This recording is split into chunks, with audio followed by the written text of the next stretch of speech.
Hello everyone, good morning and welcome to the class. Today we'll get started with our first tool in our Devops tool stack, which is a version control system Git. Before going to that, let me just have a quick look at this. This is the CI/CD pipeline which I'm talking about in our DevOps demo, right? This is the pipeline which is our focus. Like we will develop this pipeline for a couple of projects in this course, right? First, we'll get started with like whenever developer make changes and place it in Git, it will be pulled. Means the pipeline will be triggered, which will do continuous builds, continuous testing, continuous deployment, and continuous monitoring, right? So that's the pipeline. We'll zoom into every part, every section of this pipeline, and we'll dissect everything from with respect to the real scenario. So we are getting started with Git today, right? So we'll get started from the basics. Like we'll understand first of all what is a version control system, who uses it, why should you learn it as a DevOps engineer, right? Then the different types of version control systems, architecture, and the complete hands-on. So let's get started.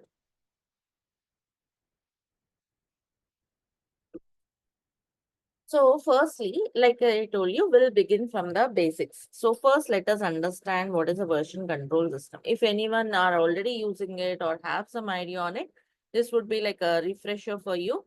So let's talk about what is a version control system.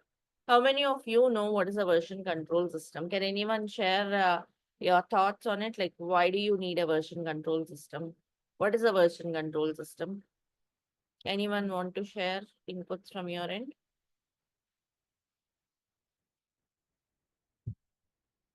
Yes, Ranjit, you can unmute yourself. Yeah, so version control system is like we use it for the working simultaneously. Multiple people can work simultaneously and change a single file with multiple times, and we can control it. Hmm. Okay, so let me talk about first. Let us, thanks Ranjit for sharing your inputs. Yes, that's what a version control system does. Let's deep dive and understand what it is. So, version control system can be understood as let's take a scenario to better deep dive and understand this. Just a second.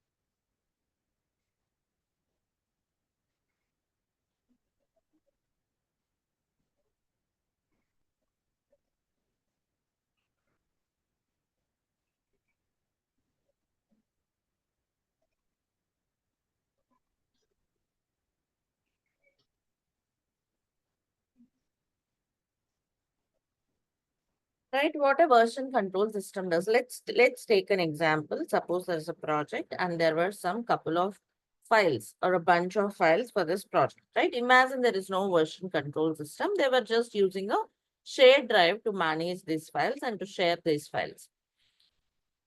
Okay says modified and created date. Okay, you mean you can track modified and created date. Yes, correct. So yeah, let's take an example where there's a shared folder and all the files, project files are kept and it is shared across the team from this project folder without version control system. I'm talking about a use case where they are not using any version control system. So this is the case. Let's suppose there were two people, person A and person B, right? They want to make changes on some file called file one. So A got this file to his local computer to make changes, right? He has downloaded the file. B also got the file at the same time. And A made some changes and kept it back on day one. So is still making the changes. He has completed his work on day two and he kept his file back to this remote location, to this shared location on file two. So, sorry, on day two. So finally, this file one will have which person changes? if they are not using any version control system. In that case, this file will have finally which person changes will it have. Yes, you can respond in the Zoom chat or unmute and speak, or person B changes, says Guru. Yeah.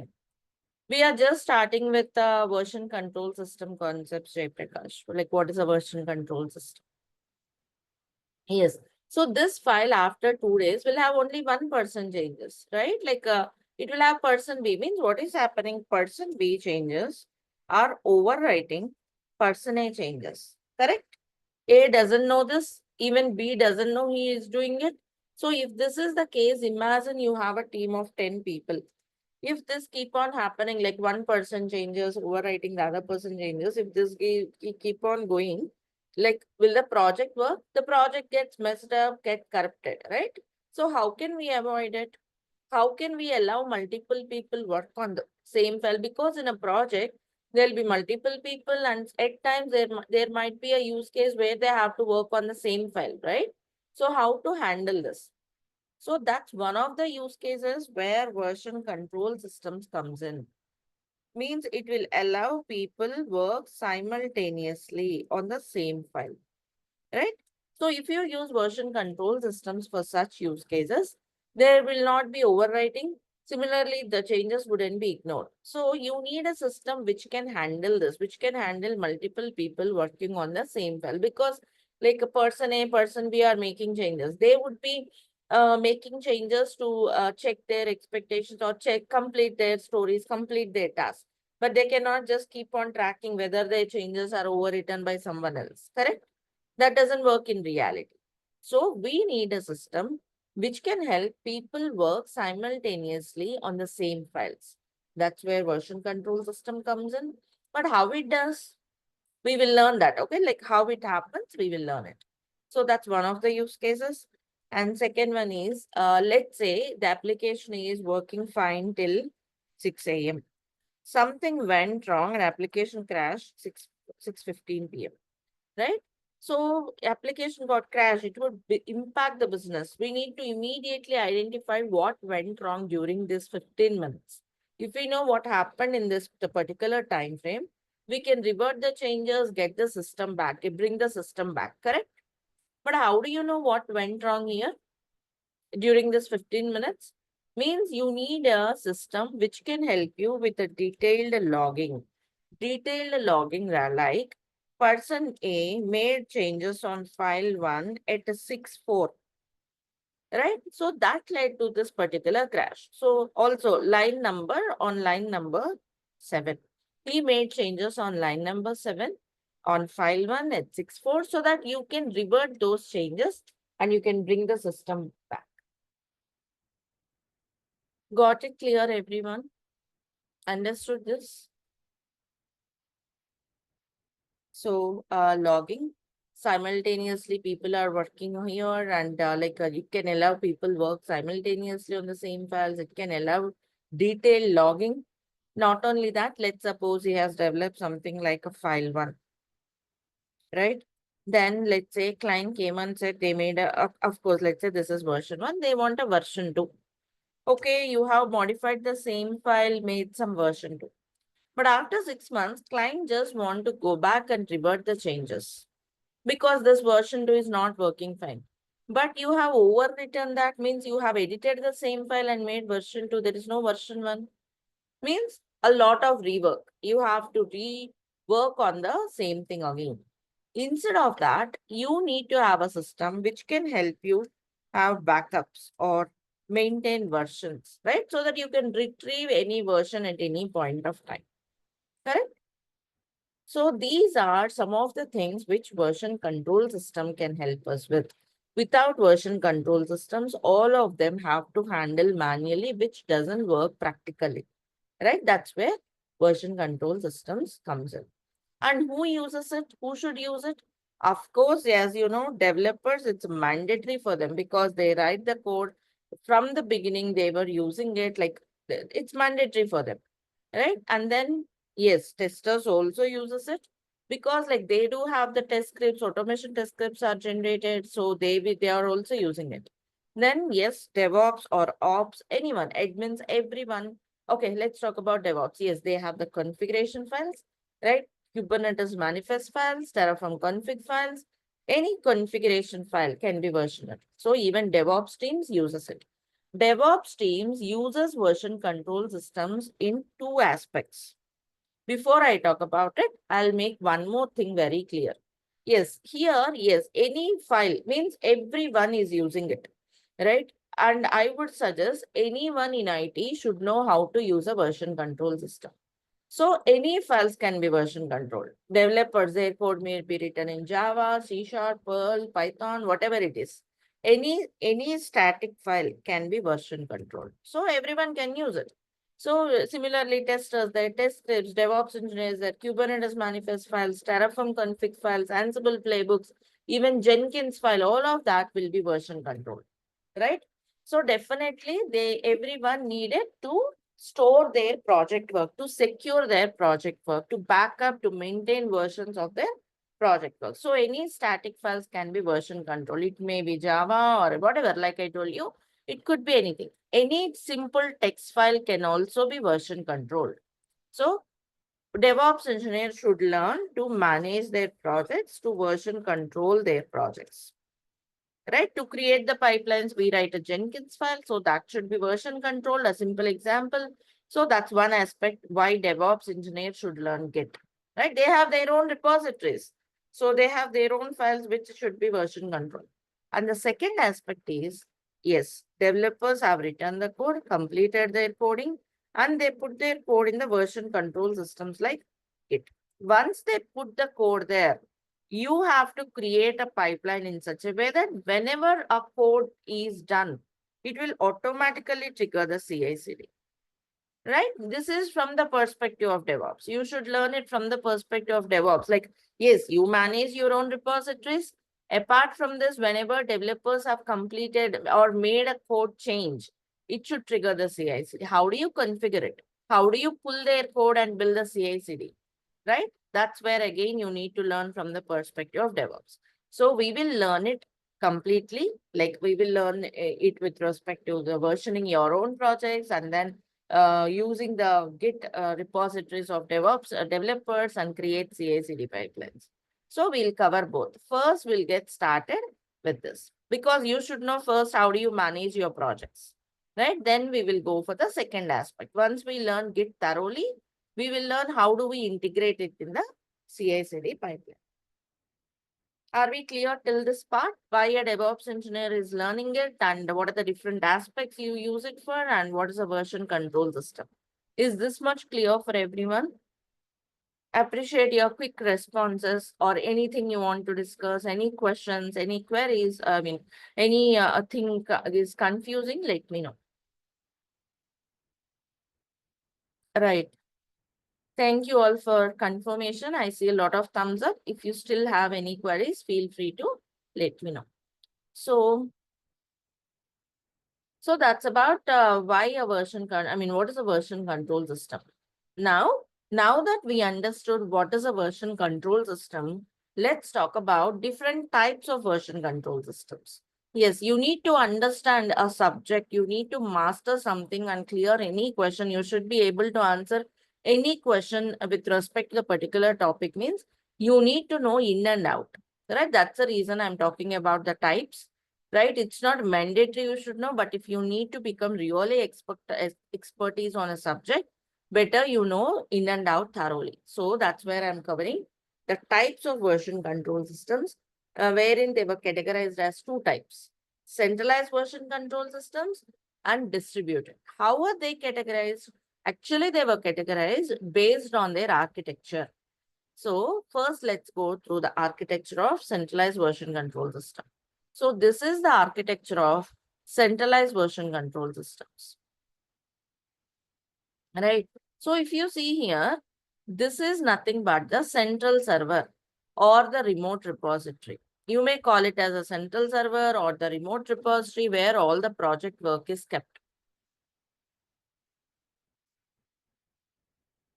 Actually, marker is having some problem. Couldn't write here. Something is locking this. Okay. So this is the central server or the remote repository.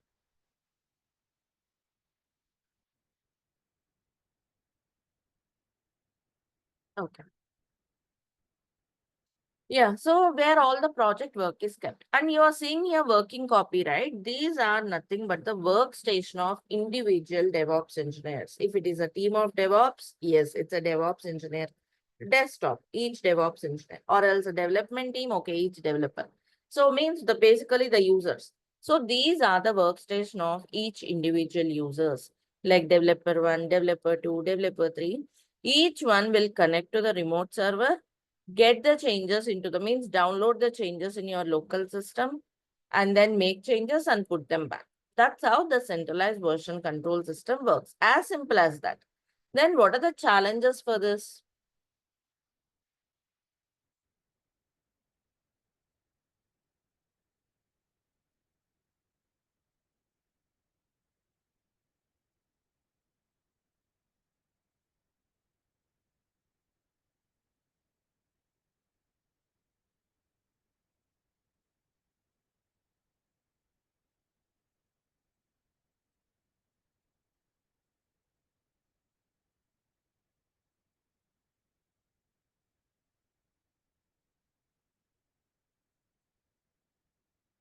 Okay, so this is the central server, and these are the workstations of individual developers or DevOps engineers, whoever's project is this. So they'll connect to the remote server, bring the changes back, make the changes in their local computer, put it back. That's how it works. There are certain challenges with this kind of architecture. The first one is suppose there is no network connectivity, right? Let's say network is disconnected. They cannot connect to the remote server and fetch the changes, right? So they were blocked. That's one challenge. The another challenge is, the another challenge is, let's suppose the central server got crashed. Okay, first thing is network. Okay. And the second thing is, like what if the central server is got or crashed? Chances of recovery are less, because it works like a single source of truth. All the project work is kept on this remote location. If something gone wrong, recovery is a challenge. These are the two drawbacks of this centralized version control systems. Yesterday I told you, right, there were so many tools under this category, like a Git, SVN, TFS, all right, Perforce, all of this. Out of this, SVN, TFS, all of that comes under centralized version control systems. Even this also, right? So these are the drawbacks of centralized version controls. To overcome these drawbacks, there came another type of the systems called distributed version control systems. Distributed version control system architecture is, if you see here, there is again a central server or remote server. And this is the workstation of each individual collaborator or user.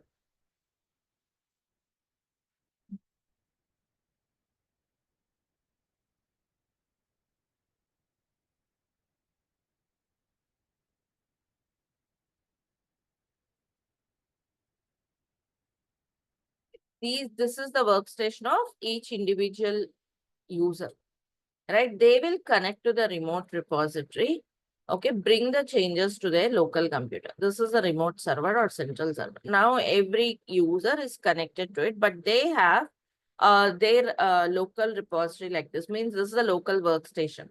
So if you see, everyone is having a copy of the remote repository, which is called local repository, right? And this is the remote repository or central repository. And this is called local. Every user is having their copy of a remote, which is the local repository. Again, they don't work on it. Rather, they'll work on some other directory called working directory, right? Make changes in a directory or a folder. And they make changes here, move their changes to local. From local, they'll move their changes to remote. That's how a distributed version control system works. Is that making sense? Right? So what is the advantage here? Let's suppose network is disconnected, no network connectivity. right? Suppose sometime network is disconnected, but still you can work on the local repository. Local repository is a copy of remote. So you can still work on it. Entire work is not halted, like in the case of centralized version control system. You can still on the local work on the local repository. And also you need a network connectivity only to do this push and pull, right? This push is, I mean, pull means getting changes from remote. And once you have completed your changes, you will move them to remote. These push and pull are less frequent. You run them once in a while. More frequently, you work on local repository. And local repository is in your own computer. So work is also faster, right? Most of the times you work on your local repository. So it is also faster. So this is the distributed architecture which overcomes the challenges of network connectivity. It overcomes the challenges of, let's say, even the central server is gone or crashed. Chances of recovery is more because every user is having a copy of the remote repository, right? Recovery chances are high. That's how it overcomes the challenges of the centralized version control systems. It is also faster, right? Git falls under this category. Git is a version control system which follows distributed architecture, and that's the reason Git is very widely used. Majority of the modern DevOps projects uses Git. That's the architecture of distributed version control systems in general. We are going to see pulling, pushing, creating local repository, remote repository, all of that practically we are going to see in few minutes. Anyhow, is this much clear, everyone? The architecture of centralized and distributed. Can you see the difference? Are we good? Thanks for the thumbs ups. I want response from each and every one of you. Right. So let me proceed to the next part. We understood the architecture of Git, architecture of distributed version control systems in general, right? Let's talk about, okay, before that, yes, the trends of comparison with other tools like SVN is a follows centralized version control system. TFS follows centralized version control system. By the way, what are the other tools which follows distributed architecture? Git, Fossils, Mercurial follows distributed architecture. Of course, but Git is very widely used in all the modern DevOps projects. And here are the trends of usage of Git. Right, Git is very widely used. You can see the graph, how widely it is used when compared with other version control systems. And another thing is, like, because you know the tool, you are mastering the most widely used tool or the market leader in this category. You have more projects using it. You can easily dive in. Also, if you are seeing any project using other version control systems, analogy would be similar. Concepts would be similar. So with a little self-learning and effort, you can easily switch on to other version control systems. Any tool, if we are learning, that's the perspective we have, right? This is a graph from 2020. You can also get the latest graph. And then the Git architecture. We'll get into the Git architecture. But before that, there is a question from Jay Prakash. Yes, Jay Prakash, do you want to get unmuted? Do you want me to unmute you? It seems you have a question or you want to post it here. Okay, just a second. Yeah, you can unmute now. So in the central distribution system, is there any challenge that, while all the three users but do the changes at the same time, is there any possibility of like override or something like that when compared to distributed central system? That is also one There of the challenge. No, that's not a challenge. Both of them handles those things. Like multiple people can work on the same file. That is handled in both the version control systems. I mean, both architect. Because if that doesn't serve that purpose, it's no more a version control system, right? Because that's definitely like that's a very regular use case. Both of them handles it. In this, in Git, we are learning it today. I mean, we will learn in this course how they handle multiple people working on the same file. Here also it's possible. In version, in Centralized architecture, there'll be something like check-in and check-out. And let's say when one person is making changes, the file will be locked. You will see something like this file is locked. Please wait till it is unlocked. Right? Means it will allow only one person to make the changes. That way it will One happen. person. Yeah. So that Okay. Okay. terminology Got it. used there is like check-in, check-out. Check-out is like downloading to their system. Check-in is like making changes into the remote repository. Then if someone is making these changes and moving check-in, the file will be locked. So that's how it is. Similarly, in Git, we will learn that in this course, how Git handles it. Both of them handles Okay. Yeah. Got it. Got it, Pratik. Thank you. it. Right. So now this is the architecture of Git. We have discussed the architecture of distributed version control systems in general. Right now, this is the architecture of Git in particular. So let us look into it. Understanding this is very important, right? If you understand this, you can play with Git. You can enjoy working with Git. So let's focus on this. So now this is my local computer. Like I told you, right? We'll have, this is my workstation. This is my laptop. Okay, there is some project, okay, on remote, which we are working. So I will create a local repository by copying from remote. Okay, so this is the local repository. It's pretty straightforward and you understand by looking into it. Yes, this is the local repository I created, which is a copy of a remote one. Now in my laptop, I can start working, but you cannot start working directly in this repo. You'll be first working on some other directory called as working directory. Directory, or if you are Windows guy, call it as a folder, whatever it is. Folder or a directory, there'll be something called working directory where you will make changes. Okay. Okay, fine. I have done my changes. My Terraform config file is ready. Then how do you move it to local repository? You cannot do something like this. No, this is not allowed. Then how do you move your changes? Firstly, you will move them into something called staging area. Okay, you will move into another folder called staging area. By the way, what is the staging area? Staging area is nothing but, it is also called as index area. It is like it will help you with a preview or else a pre-check before your changes goes to remote. Right? So it's like a preview or a pre-check before your changes goes to local repository and then to remote. So, or else, okay, let me give an example. Suppose there are 10 files in the working directory. You want only 5 files to go to local.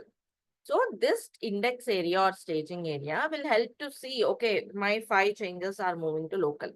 It's like a preview, pre-check before they go to local. So that's how it's useful. That's its importance.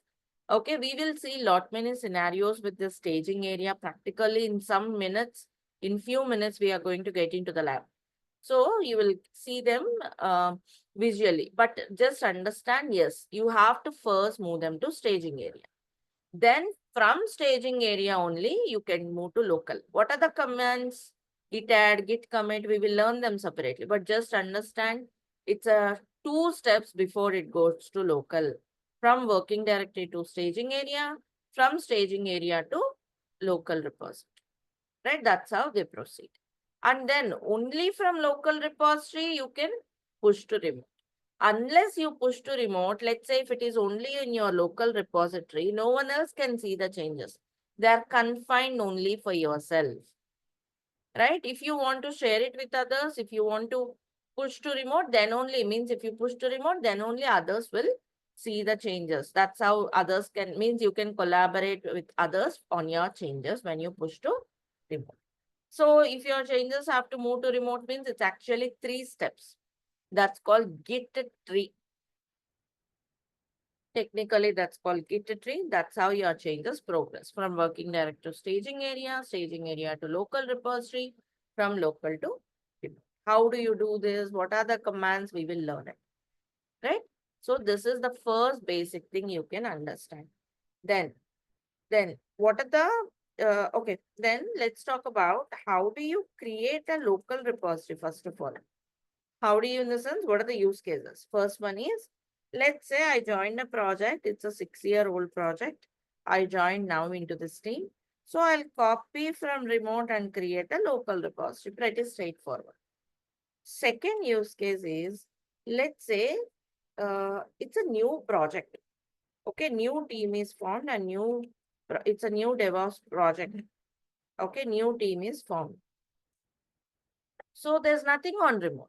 We will create an empty local repository, develop our changes here, like create your configuration files. Let's say I want to provision infrastructure with Terraform.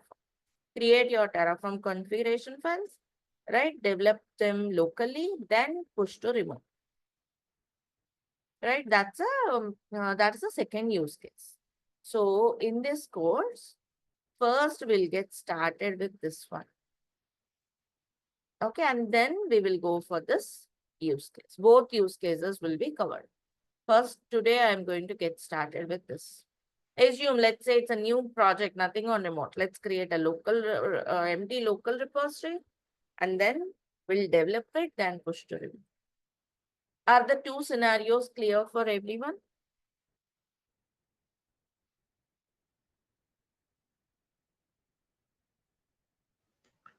So, Okay. ma'am, yeah, so new project empty means like we need to create a new local repository.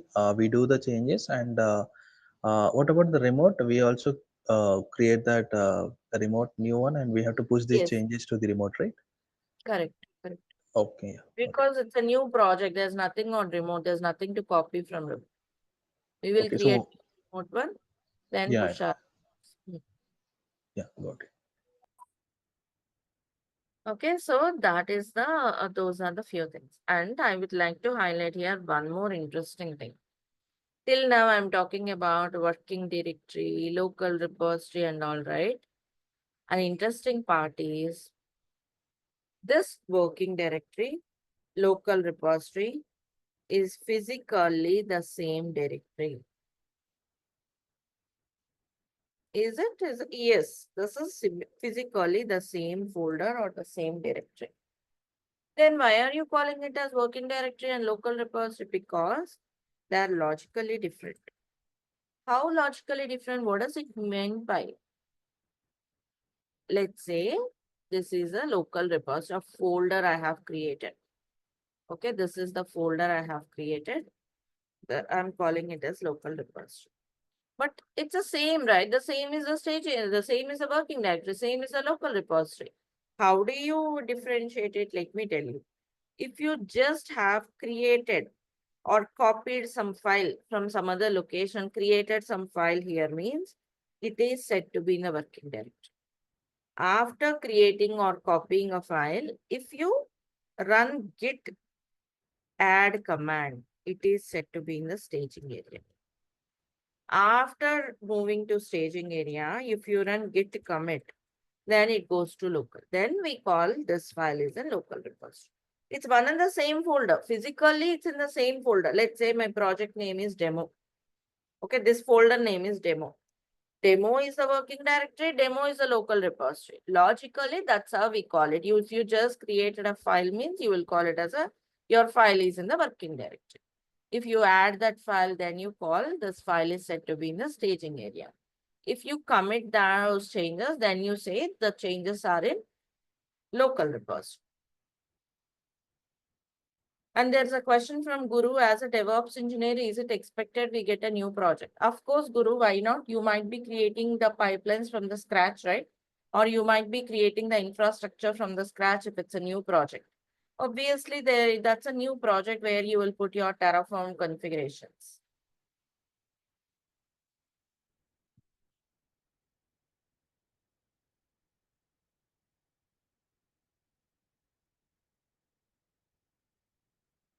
But we will be working on dev code. You mean the same developer repository you'll place the changes?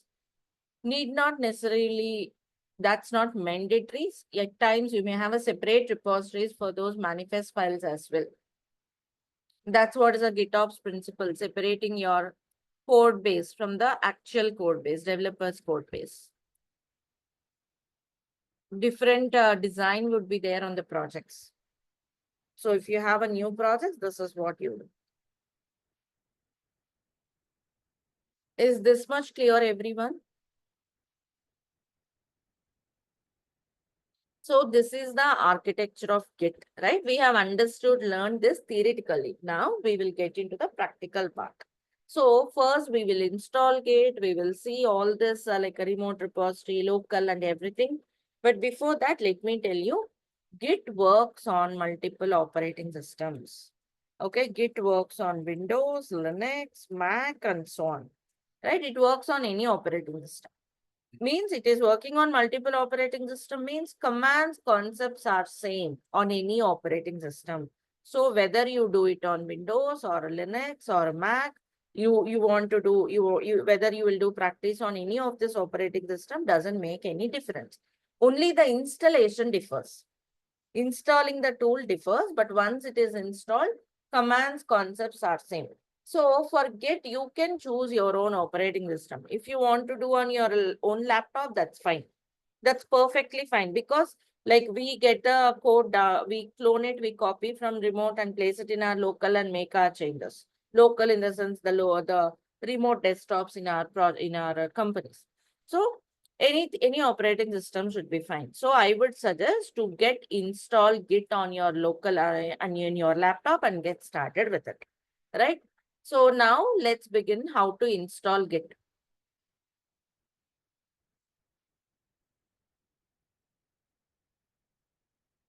So how to install Git, all of these, like I told you, you can go to. So first, before getting started, let me show you this. You can go to your My Learnings now. By now, you all got access to this program, April 2025. So here you will have this will be removed and okay, that's a previous one.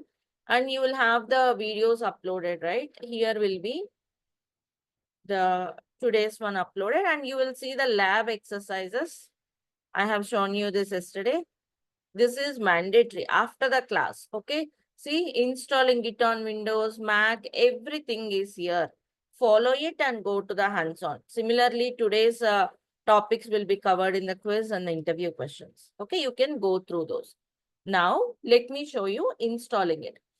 First, go to Google and do Git download. All the links, URLs were there, but this is the best thing, because see, this Git SCM link might have changed, right? Any changes might happen. Rather than just following these links, of course, those links are shared here.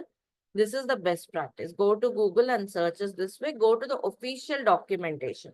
This is the preferred approach of installing any open source tools. So you can see here Mac, Windows, Linux. So choose your own operating system. Mine is Mac, so I do install Git, it will be installed. So if it is your Linux, you have, depending on your Linux distribution, run this command, apt-get install, or depending on your Linux systems. But I assume majority are Mac or Windows, right? So if it is Windows, yes, come here. Depending on the bits of your operating system, choose it. Okay, it will give you an exe, an executable will be downloaded. Run the exe. I believe you all know how to do it. Run through the wizard and you will see all the steps navigation. You have to just click on next through that installation wizard and your tool will be there in couple of minutes. It's pretty simple and straightforward. If you still need further help, yes, like I told you on the assignments, download Git from the URL. Okay, what you have to do, everything is there. On Mac also, yes, the steps are there. And then how do you initialize Git? All of that, what I'm covering today will be here. Apart from this, if you need, if you are looking for like a more Git installation help and all, you can just go here, or else in the same panel, you will have something called Google Drive. This is nothing but our own drive. Here, the updates would be made very frequently, like all the recent updates will be there if you are making any changes. You go to the module 1 Git. Okay. Here is the installation document. Of course, whatever I'm covering here is there again here. Class 1, module 1, Git class 1. I have divided the course into modules. This is the first module with all the steps of installation Okay, everything is there here also. You can also use this and Git installation on Windows. If you need a broader help, here it is. Git installation on Windows, including the screenshots. This is the executable downloaded.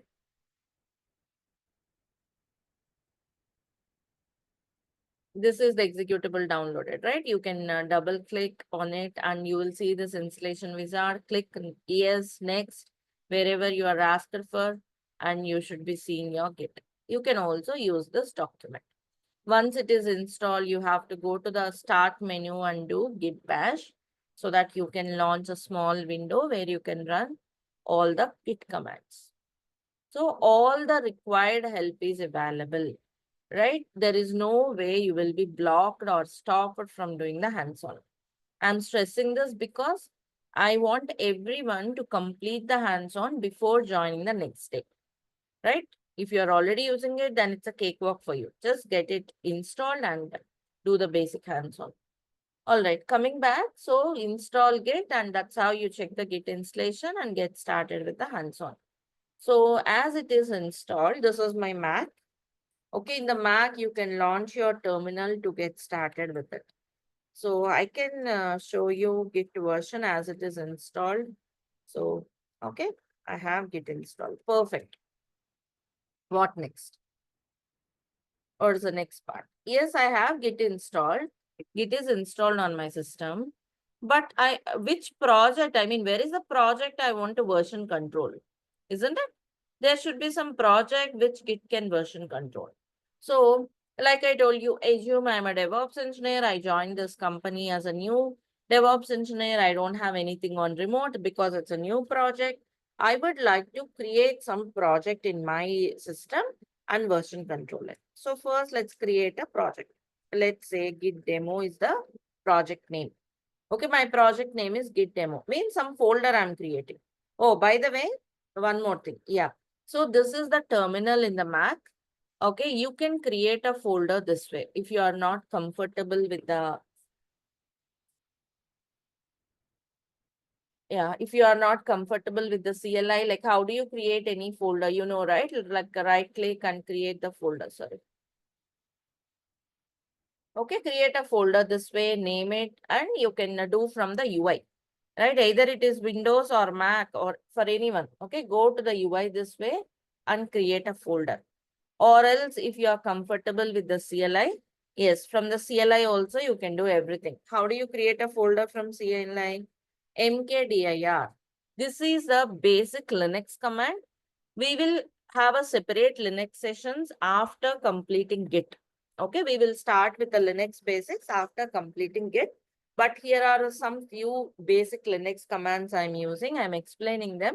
If you are not comfortable with it, you can feel free to use the GUI. Like go to the Windows Explorer and create the folders and files. That's perfectly all right.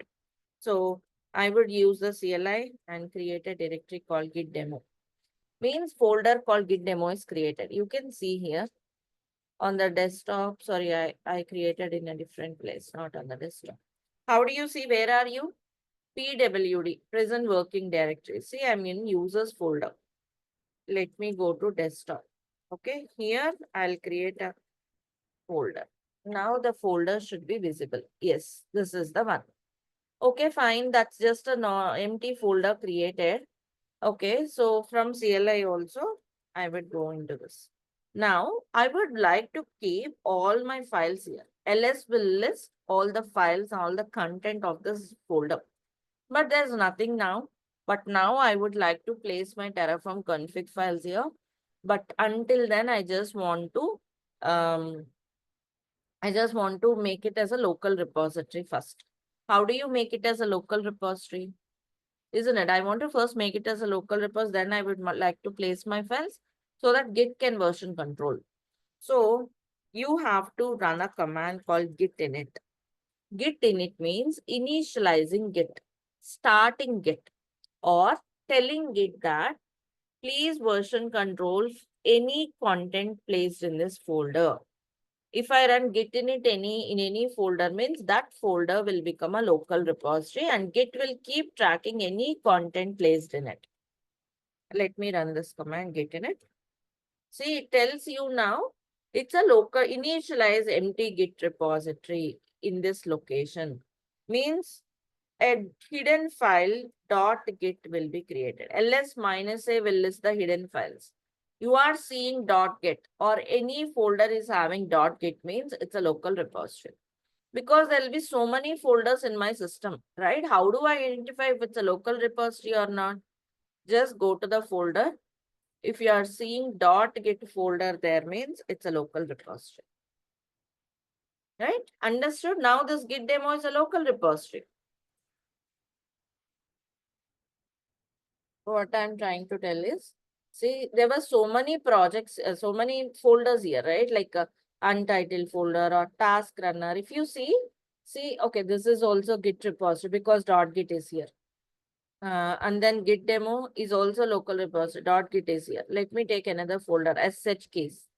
Is it a local repository? Is it a local repository? No, it's not. It is not having Right? .git. It's not having dot. That's one of the ways you can identify if it's a Git repository or not. Okay. Again, this ABC Corp, yes, it's a local repository. So yeah, that's a way you can identify it. So this is not a sorry, this is now a local repository. Always compare this with this architectural diagram we were looking at. Keep this architectural diagram in your mind. Okay, always you have to relate to it when working with Git. As of now, I just created it and the second use case, like created an empty local repository. Okay. Uh, okay, fine. I have created a local repository. Let's create some files and let's see how it works. Okay, there is a question. In DevOps, Windows command is not required, only Linux command required. You open the Git bash. I don't see your name. So whoever it is, you have to go to start menu and run git bash. A small window called git bash will be open. There you can run all these Linux commands like mkdir, pwd and so on. Okay. Because I did not teach Linux yet. Okay. If you are new to Linux, you can use the GUI. Create a folder like how you do in your daily life. Okay. So now Ma'am, one question. Yeah. So yes, have you installed Git in the local or like on any server? Because this I is my see. laptop. This is my laptop. This is my MacBook. Okay. I'm asking everyone to do in your own laptop.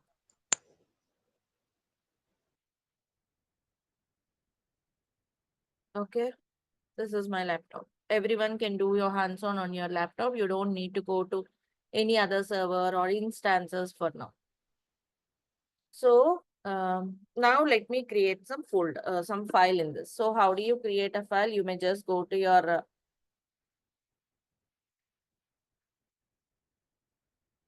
launch your Windows Explorer.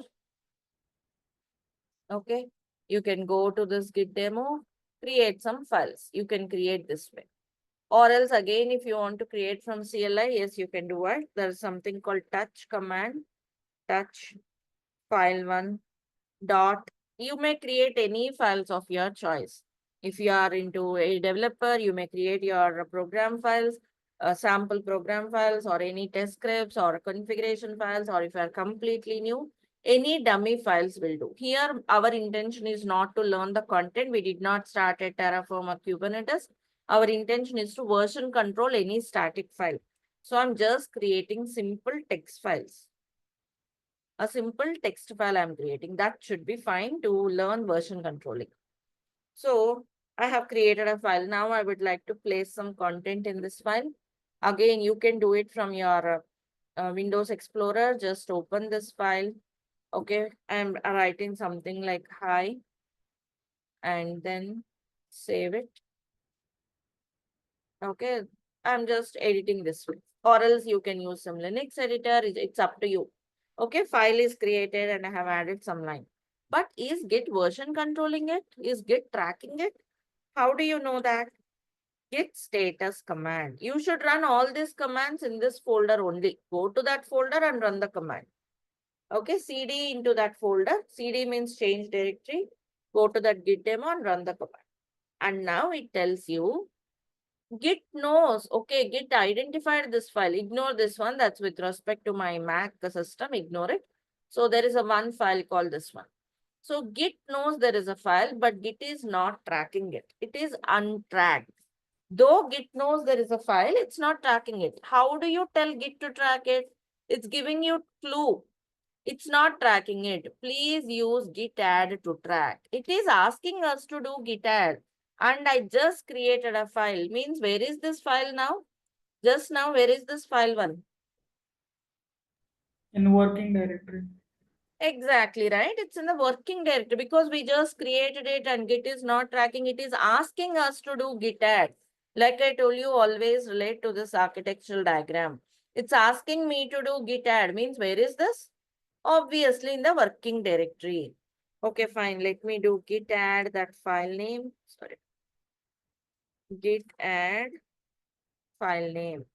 So your changes are added, means your file is added. Now, if you do status, see, of course, the other file is there. Like if you have multiple files, what you can do, git add dot, means it will add all other files. That's a system generated hidden file. So ignore it. And now that I have added everything, what it is telling, where are the changes now?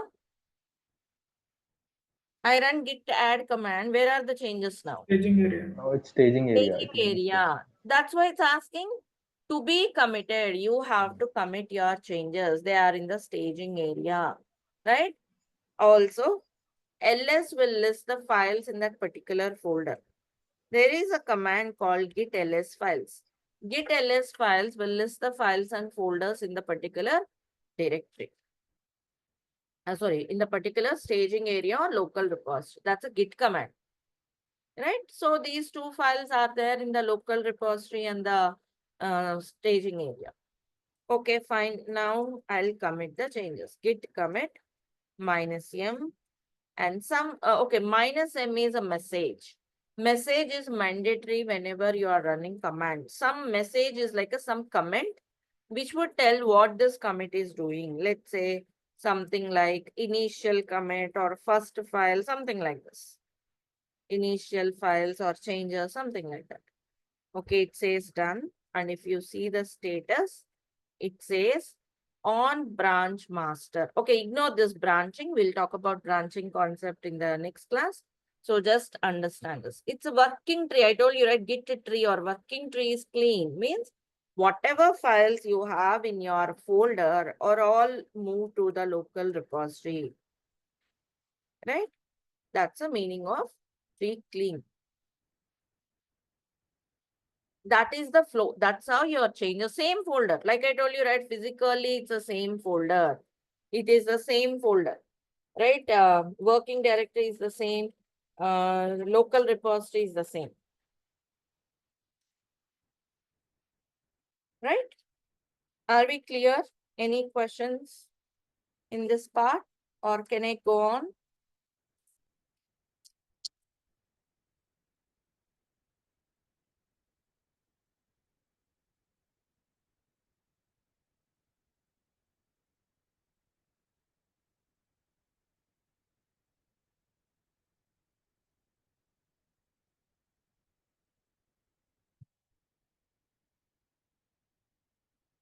Right?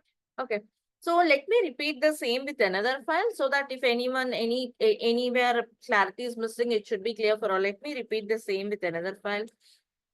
I'm just creating another file called file2.txt, another text file.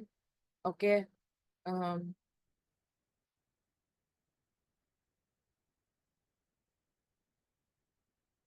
Let me go here. Let me type in some dummy content I'm typing. If you want, you can add anything of your choice.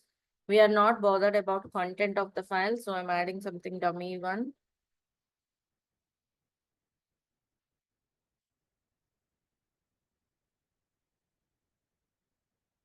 So ls is listing both. Git ls files. See, it's not listing file2. Do you see that? Also, git status. Untracked file2 is untracked. Means where is this file to? What should we do? We should add We should add this. File 2 is in the staging area, right? And we should add this. Sorry, file 2 is in the working directory till now. And then I'm adding it. Now this file will be in the staging area. Right? Changes to be committed. Also git ls files, now it will be listed because it's in the staging area. Now what you can do, git commit -m second changes or whatever, second change. Some message. Done. Now if you see git status, it's clean. Right? ls, git ls files will also show those files. Perfect. That's how your changes move from local directory, sorry, working directory to staging area to local. We did not go to remote yet. Remember, we are still working on this local repository. There are many things we have to learn here before we go to remote. Right? We are still working on this part. We did not push to remote yet. Understood, everyone? So that's how your changes moves from staging area to local repository, sorry, working directory to staging, staging to local. And so we have made some changes till now, right? We discussed like Git provides a detailed logging. How do you see that detailed logging? There is a command called git log. Git log will show you the history of the commits you have done. I have done 2 commits. So, see, every commit you do will generate a hash code like this. This is auto-generated, unique hash code. And here you will see the author name, some email ID kind of, and the timestamp. Monday, April 7th, the 7, my system time where the changes were made. This kind of detailed logging will be here you can see with the git log command. And by the way, how does it pick up author name? How does it pick up this kind of identification, right? So let me tell you. History is again another command which will give you the list of the commands you ran from some time in that particular window. So we are running this git commit, right? So whenever you run a git commit, a hash code is generated and your commit message is logged here, right? You see all the details, but how is this registered? For the first time when you run this git commit, it will ask you for the username and email. Because it's not first time for me on the system, it doesn't prompt.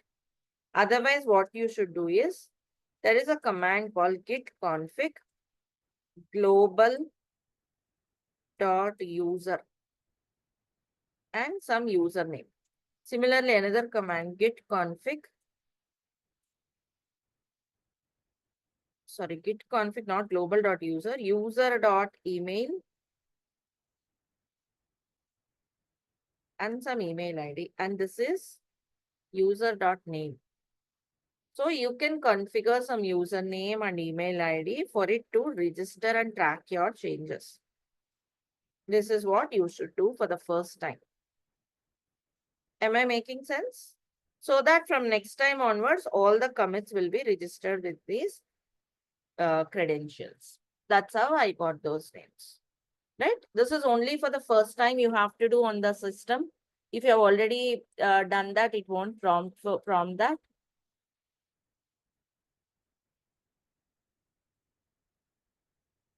Those commands will be there on the lab assignments.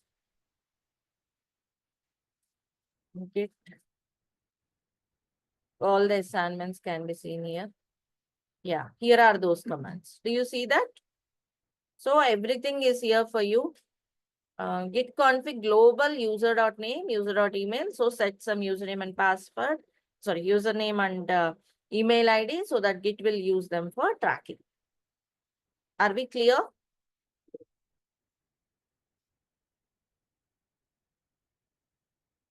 Okay. So that's how you see those. Let me get to the git log command again. So that's how you see this registered. All right. So this is one thing. So git log will give you detailed log. Let's say I just want to see a brief log, not a detailed log. I just want to see a simple log. So you don't need the first, whole commit hash. You just need first 7 characters to identify any commit. So when you see git log one line, it will just give you one line description or a brief log. Here you can see first 7 characters of the commit message. That's why I told you commit messages are important, because let's say you made some changes, you are seeing them after a month. If you want to identify immediately, okay, this is about in AC2 instance creation. Okay, this is about pipeline creation. So you will see a message will give you some clue on what those changes are related to, right? That's how those are used for. Am I good and clear? So that's a log command. These are the options you have. Different options, multiple options are there. One more thing. Let's take any command on Git. For any command, it could be git commit command, git log command, git add command, anything. There will be lot of options available. To see them, you can do git log help, right? This help manual will open, say git manual will open, which will explain what this command is all about. Description, so many options. Do you see follow, no decorate, decorate ref, so many options. You don't need to by heart learn all of them. No one needs it, don't need it also. But in case if you have any requirement, that's how you can browse and explore and use it, right? So you can use quit to come out of this. So, ma'am, only like Git log, like whatever all the commits we have done, only us, right? I mean, only we like whatever we have done. It's not Because for all this is local repository, right? We local. did not move to others, or we did not copy from remote. So as of now, whatever we are seeing are my own commits. So, I did okay, our not share it with others, and this is not yet pushed to remote. So obviously only my commits. but when we clone from the remote repository and do the changes, and after if we do git log, then we'll able to see all the commits like which was done by others also, right? Yes. Yes. Okay. We will do that as well. Okay, we'll go to that. Okay. But for now, yes, my own comments, because I did not push to remote it. I did not clone from remote. So yeah. Okay. So that's how you can have the Git manual, where you can refer different options, but you don't need to by heart them. That's how one line is one such thing, right? Or else if you want to see log of only a specific file, let's say I want to see commit history on file one only. Yes, you can do that. Git log file name. See only one commit on that file, right? So those are all different options you have on every command. Right? As we explore, as we keep working, you come to know certain options. If still anything else, that's how you can go to the Git manual. Okay. So this is about Git log and Git commit commands. Another thing is, I'm just going to Git log once again, which I want to show. Suppose you want to see what commits went into this particular commit. It means what changes went into this. Git show commit ID. I told you, right? First 7 characters are enough. Git show commit ID. So it will show you again, timestamp everything and what changes went in. We just made hello here. We just added hello. So that's what it's showing. A is like version 1, B is like version 2 of the file, and it's showing the differences. Because that's just a first change, it was showing as such, right? So that is about moving your files across working directory, staging area, and local repository. Till now, we were creating new files. Shall we go and see modifying existing files? Isn't it? It need not be always creating a new file. You may have to modify the files as well, correct? Let us see modifying a file. Let's go to some file. Let's make some changes. Let's say I'll go to file 1 here. There is only one line. I can add another line. Let me add here. Okay. I'm adding some dummy line, second line added. Now, what happens to the file? Let us see git status. See, this understanding this commit, this message, status message is very important. Changes not stage. What does it mean? What is meant by changes not stage? Where are those changes now? In the working directory, still we have. Whatever modification I made, it is in the working directory, right? Means whether it is a new file or whether it is a modification, or whether it is a deleting a file, any change, Git works with respect to changes. It could be creation of a file, change could be modifying a file, change could be deleting a file. First, your change will be in a working directory. But it is not showing untracked. Earlier, you remember, right? It was like untracked because it's a new file. Now, it's not a new file. File is already there. Only some changes are there. That's called unstaged changes. So here an important point you have to understand is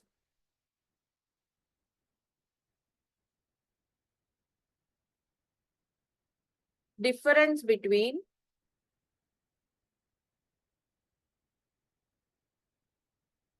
unstaged and untracked changes. What is untracked? For the first time. Then what you would do? Git add, git commit. Right? Both are in the staging, both are in the working directory only. Then unstaged is not a new file, only modification, right? Existing file, yeah. Here also what you will do, you can do the same, or else because it's not a new file, you can add and commit with a single command like git commit minus am means add and commit some commit message. This is possible only for unstaged changes. For untracked changes, you can't do it. You cannot do this. Understood? Yeah. Difference between unstaged and untracked. You have to have a clarity on this. So I will do the second type. That's what it is telling as well. See, git add or git commit with minus a, minus m, or minus am, both together. Modifying the file, modifications. So now the changes goes into staging and local. Now if you do git status, it's a perfect clean. Got it, everyone? Are we clear?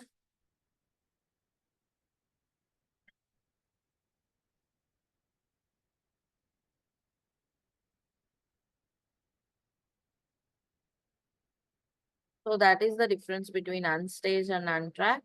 And whether, like I told you, right, Git works with respect to changes.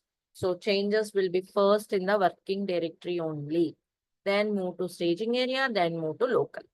Even the modification also works in the same way. If you want, you can repeat this again by modification so that you will get a clarity on what it is. And till now, I would like to show you one more thing.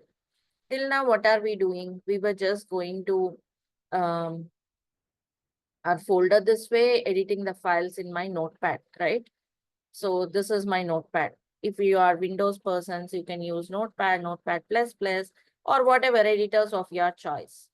There is a professional editor to work with respect to DevOps. Let us go with that editor. What are those editors? Anyone using the VS editor? Code, VS Code we VS have. Code editor or IntelliJ. It's not only for developers. Anyone can use it. They are helpful for modifying Kubernetes, Terraform config files, whatnot, everything. So VS Code is an editor. See, don't get confused if anyone is completely new. It's nothing with the Git. It's just an editor. Like you have Notepad, Note++, WordPad. You may use anything to edit your files. It's up to you. But a professional advice is use something like VS Code editor. Right? This hands-on is also important. Okay, download for Mac, or depending on your operating system, you can download it.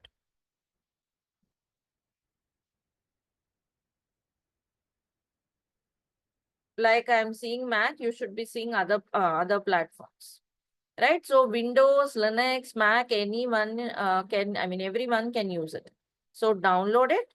Once you download it, you will see something like this launched. Download it and launch it. Then open your project here. Go to File, open folder, browse your Git demo. See, you can see all the files, everything of it. I think I opened a wrong one. One second. It is on the desktop. Okay, this is the one. Okay, so you will see all the files. See, it's an easy to see the files, edit this. Also, this is for modifying the files and we are running the commands on the terminal, right? This VS Code editor provides a single window, a unified window where you can see your terminals as well, like Git bash or a command line, right? Command prompt, everything you can see. So mine is a terminal. So I can see the terminal here. It's everything on a unified single window, which helps you with the ease of modifying your files. You can run any commands you are running on your terminal or Git bash, right? So this is my G shell as I'm on Mac. Here is a drop down. If you go here, you can also change your terminal like a bash terminal. It's up to you, okay? You can use your PowerShell window or a bash terminal, whatever, right? And run any commands, whichever we are using till now, git status. Now modifications becomes easy. Let's say now I want to modify again. Okay. Also, there is another advantage. See here, this will show you in this explorer on the left hand side, will show you yum. Yum means, see, it's giving you modified. It will be a very great help for beginners to learn. Git status, see, unstaged changes. So what should we do for unstaged changes? Git commit hyphen am. Yes, git commit. You can do git add, git commit separately, or else you can do this, right? So again, modified, something like this. Okay. Now you see the yum gone, and also if you see status, right?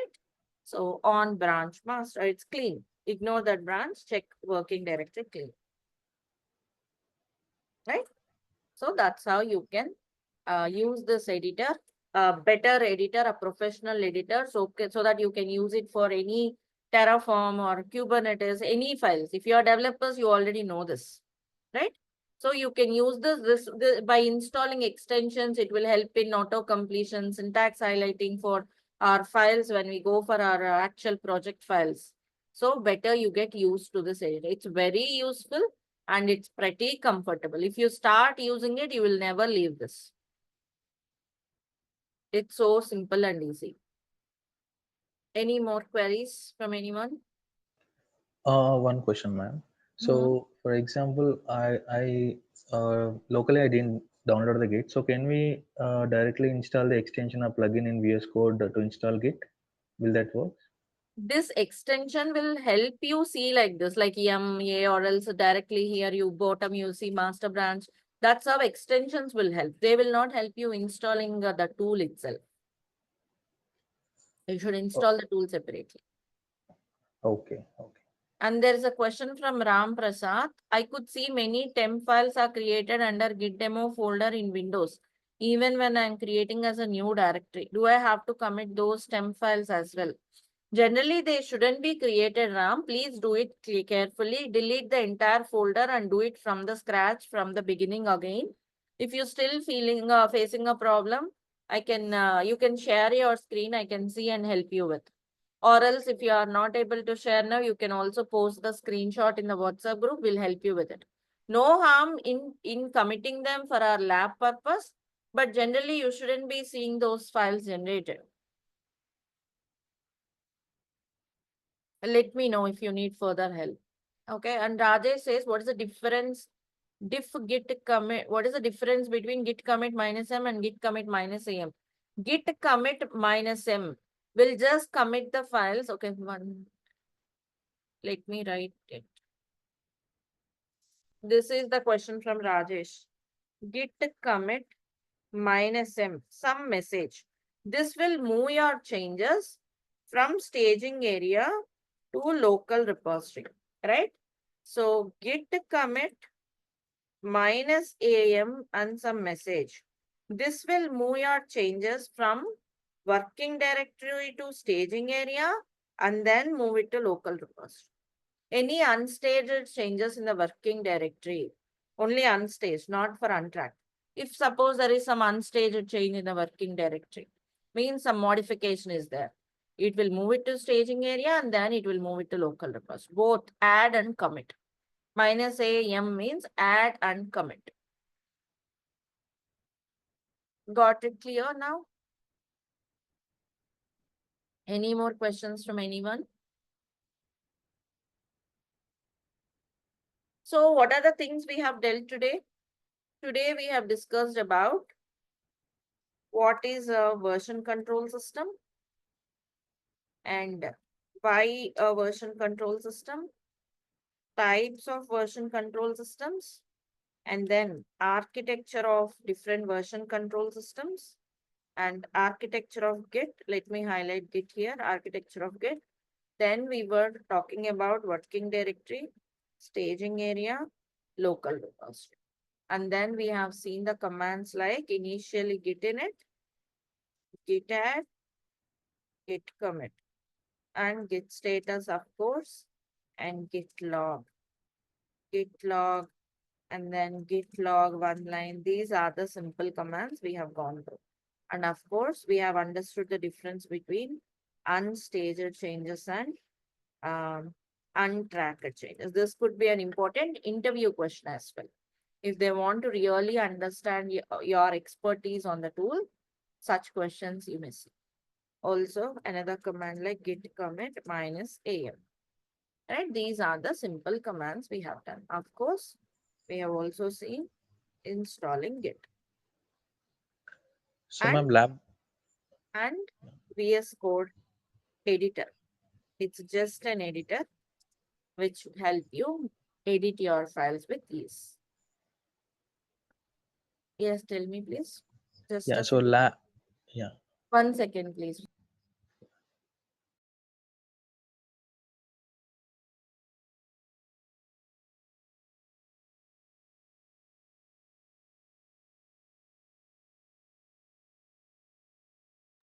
Yeah, please go on. Yeah. So lab wise, to get hands-on, we need to install Git and we need to create the files. We need to go through these all Git commands, right? Till Yes. uh, till whatever the Whatever commands we we have have. done File. today in the Yeah. class, you can go through that first as it's a day one. Do the same. First, set up your Git on your laptop. Execute all of this. Watch the recording. Recording will be uploaded in couple of minutes. I mean, in couple of hours, maybe in an hour at least. So watch the recording. Do the complete hands-on like I have shown you. Everything will be uploaded here. My learnings. You just go. Here will be the, yes, Ram Prasad, you are unmuted. So just come here. Uh, right, the assignment will show you the same, whatever we have done today. Please make sure to take the quiz. We'll get the results. You will also see the results. If you have any mistakes, you can retake the quiz. That's how you can do the hands-on. Any questions from anyone? So here are the questions. Please go through lab exercise, complete the lab exercise for today with an interview question. And anything here, WhatsApp support, anyway, you are all added to the WhatsApp group. You can also go there. And you can unmute yourself from you're allowed to talk. Okay, there is another question. Could you please show once again how we integrate VS Code with Git? It's nothing, just integration, Ram Prasad. Just install Git. Okay, once you, sorry, install VS Code editor and open it. Once you open this VS Code editor, go to the file menu of the VS Code editor and open the folder. Then browse your Git project, wherever you are doing hands-on, right? You created some folder, you did Git in it. Select that folder so that all the files, all the content of that folder will be seen in this Explorer on the left-hand side. And here go to terminal, launch this terminal here. And this is where you can run any git commands. And on the left hand side, you will see all the contents of that folder. Folder name also you will see here. Just install VS Code editor. Okay, launch it. Go to file menu. Open your project wherever you are running those git commands. It's git demo or some projects, whatever is the folder name, open it. See, I have some other folders. You will see all the contents of it here on the terminal here. This is developer's project, but our file is, this Docker file is ours. These are Docker commands from run. Anyway, we will learn this. Everything else is developer's code. Only Docker file is our DevOps.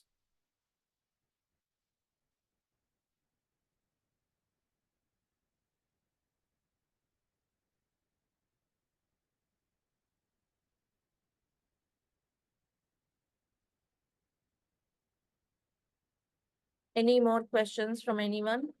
You can start taking the quiz immediately. Now you can get started taking the quiz. Okay, you will see the scores and the correct answers immediately. Retake the quiz after watching the recording and doing some hands-on to make betterment, to have improvement. The quizzes will help you register the concepts better so that you'll be thorough on every day. That's how you'll master the course within 2 months. Certain complex concepts, like if we will be going through, like there'll be many other advanced concepts coming up. So to cope up with them, daily practice is mandatory. So this is how we'll proceed till we master Git. And after Git, we'll start with Linux basics, then Jenkins and so on. That's how we'll progress with every tool. Of course, after learning it, we'll integrate it in the CI/CD pipeline. So all of those things are coming in. Any more queries from anyone else? By now, all of you got LMS access and you are all there in the WhatsApp group. So utilize the resources and let us know any help needed. Any more questions?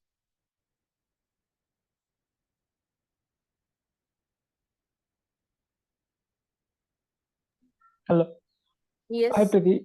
So I have one question. So how GitHub and GitLab is different? I'm confused about that. GitHub is a remote repository. Like we will talk about remote repositories. We are still on local. We did not go to remote. Okay. There were many things which you have to learn. Then we'll go to remote.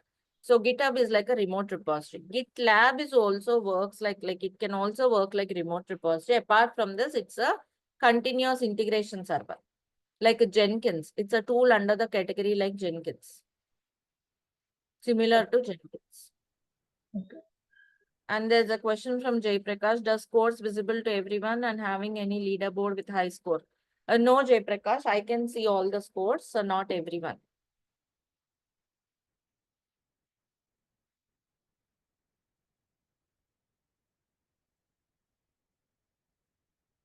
So that is all from my end for today.